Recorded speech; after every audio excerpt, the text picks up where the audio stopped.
Estamos com o programa Ecumenismo aqui pela Rede Mundial de Televisão. Estamos falando de uma data importante da história brasileira, 21 de abril, e conversando com o professor João Paulo Pimenta, professor doutor do Departamento de História da Universidade de São Paulo, USP, autor de vários artigos publicados no Brasil e no exterior, publicados esses artigos, e também vários livros, entre eles O Nascimento Político do Brasil, As Origens do Estado e da Nação. Antes da gente continuar a nossa conversa, por favor, um pouquinho desse seu trabalho, professor, que é voltado para todo o público, né? Para todas as pessoas que se interessam pelo tema.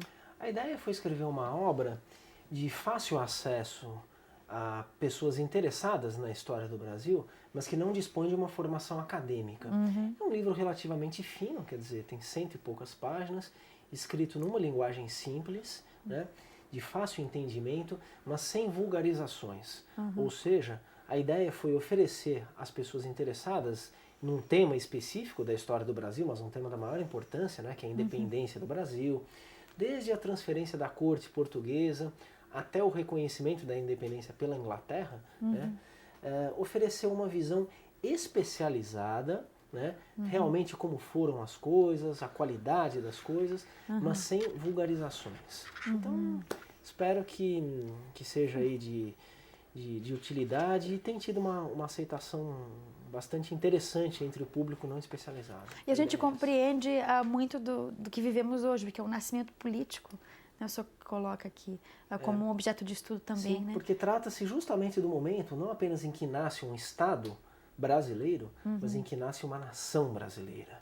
Antes de 1822 não havia uma nação brasileira. Tiradentes, por exemplo, era português. Era um português nascido no Brasil. Né? Não existia a ideia de que alguém nascido no Brasil fosse brasileiro. Era um português do Brasil, porque não existia essa ideia de nacionalidade. Essa foi uma criação a partir da independência. Aí, como o professor coloca aqui na capa do livro, As Origens do Estado e da Nação, para todos lerem, apreciarem esse trabalho interessante do professor, importante também, e que estava aí para todos, né, com acesso a todos. Isso é interessante, uma linguagem que todos podem compreender, aqueles que gostam do tema e interessa a todos nós. Continuando a análise sobre o 21 de abril, a execução, né, de Tiradentes, é um fato forte, importante, que foi usado inclusive com muita veemência para construir o próprio Marte, né, aquilo pelo que passou Tiradentes, e representa ainda hoje também muito para a história, né? Sim. Acho que tem duas coisas importantes a serem ditas sobre a execução de Tiradentes.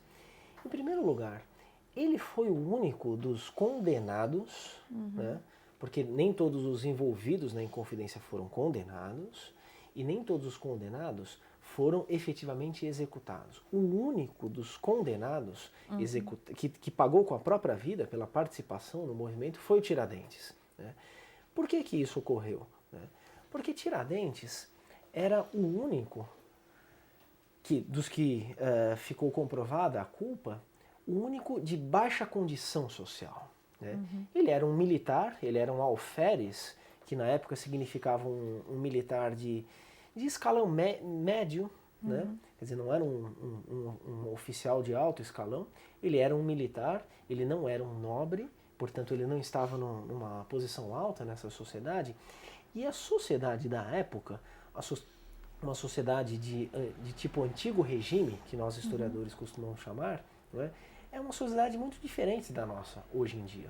Hoje em dia nós temos códigos legais, nós temos sistemas de representação que, pelo menos em teoria, garantem que todas as pessoas são iguais. Na prática, nem sempre é assim. Mas em teoria, todas as pessoas são iguais. Isso nesse tipo de regime. Né? Na época isso não acontecia. As sociedades, elas eram dispostas, elas eram organizadas, fundadas na desigualdade entre os homens. Ou seja, as pessoas serem diferentes socialmente era algo amplamente reconhecido e aceito. Dispunham inclusive de códigos legais diferentes, cada tipo social, cada extrato dessa sociedade. Muito bem, por que então que Tiradentes, sendo de baixa condição social, pôde ser executado, foi o único executado? Porque esses códigos da época diziam que os nobres, os aristocratas, aqueles que tivessem algum título de nobreza, aqueles que tivessem um reconhecimento público da sua condição de serem nobres, não poderiam ser executados. A pena capital, a pena de morte, era reservada para as pessoas de baixa condição. Ou seja, é típico dessa sociedade, é uma sociedade diferente da nossa. Por isso Tiradentes foi executado. E o segundo ponto que eu gostaria de tratar é a violência com que foi feita a execução de Tiradentes. Né? Tiradentes foi executado em praça pública no Rio de Janeiro, em 1792, e após, ele foi enforcado, né? E após ter sido enforcado, ele foi decapitado. E os seus restos mortais permaneceram durante vários dias expostos em praça pública em Vila Rica, né? Primeiro no Rio de Janeiro, depois em Vila Rica, atual Ouro Preto, que na época era a capital da província de Minas, da capitania, desculpe, era a capital da capitania de Minas Gerais. Né? Por que os restos mortais de Tiradentes foram expostos em praça pública? Por que ele foi esquartejado mesmo depois de ter sido enforcado? Porque essa sociedade de tipo antigo regime, a qual me referi agora há pouco, é uma sociedade que tem que colocar ensinamentos de maneira pública, de forma muito incisiva. Né? A execução de Tiradentes foi um teatro pedagógico. Teve a intenção de não apenas amedrontar, mas oferecer uma lição. Todo aquele súdito do rei de Portugal, na época era uma rainha, Dona Maria I, né? Todo aquele súdito do rei de Portugal que ousar desafiar o poder deverá sofrer a mesma pena, porque é com esta pena que normalmente se paga. Né? Por isso tinha um caráter, digamos, até pedagógico, essa execução que hoje para nós parece muito cruel, mas é uma execução típica da época. É uma forma de ensinamento da sociedade, uma forma de disciplinar a sociedade da época. E aí, se não bastasse ainda a execução, o teatro continuou, né? Claro. Um reforço pedagógico para... Claro, porque a decapitação permite que os restos mortais, isso para nós é absolutamente horroroso, mas repito, é típico da época, a decapitação permite que as diferentes partes do corpo sejam colocadas em diferentes partes de uma cidade, de uma vila. Para que todos isso, saibam. Claro, isso reforça esse caráter de pedagogia pública. Não é? Professor, o senhor comentou que Tiradentes era o representante das classes mais sociais mais baixas e era o único, né, pertencente a uma classe social inferior à dos demais membros do movimento da Inconfidência. Quais os ideais que esse movimento tinha? Eram ideais realmente das oligarquias? E os ideais de Tiradentes eram os mesmos dos grandes senhores, dos intelectuais, dos profissionais, das pessoas mais nobres naquela sociedade? Sim. Não é verdade que Tiradentes tivesse ideais mais avançados do que os seus colegas de Inconfidência Mineira. Não é verdade que ele pensasse de maneira diferente. Né? Os Inconfidentes, eles elaboraram um programa, né, que era um programa de caráter revolucionário, efetivamente, ou seja, pretendia uma grande transformação do mundo que eles viviam. Eles chegaram a projetar a criação de uma república nas Minas Gerais, a sede seria, então, Vila Rica. Eles chegaram a projetar a separação dessa república do Império Português. Quer dizer, isso é muita coisa. Né? É uma grande transformação que foi pensada aí. Né? Nada disso se concretizou e, na verdade, esse programa era um programa apenas esboçado.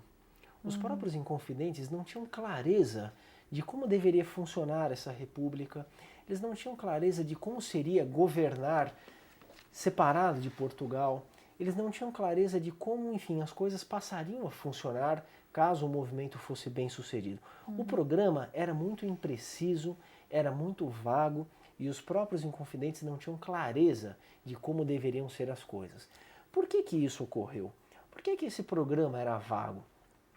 Isso não se deve de maneira nenhuma à incompetência dos Inconfidentes, não é esse o caso. Né? Isso se deve ao fato de que a Inconfidência ela tinha objetivos mais práticos, mais imediatos. O movimento foi tramado porque havia uma insatisfação em relação a medidas muito práticas tomadas pela administração portuguesa. Era isso que moveu, foi isso que moveu os Inconfidentes num primeiro momento. O que incomodava essa gente? Incomodava o excesso de tributação, né, sobre a região das Minas Gerais, numa época em que as minas, a extração do ouro, já tinha entrado em forte decadência. Ou seja, caía a extração, né? A coroa aumentava a tributação para tentar manter os seus rendimentos do jeito que estavam antes. E isso não era possível. E isso causava um forte ressentimento, descontentamento, desconforto da parte de gente que ganhava com a extração, que eram os Inconfidentes.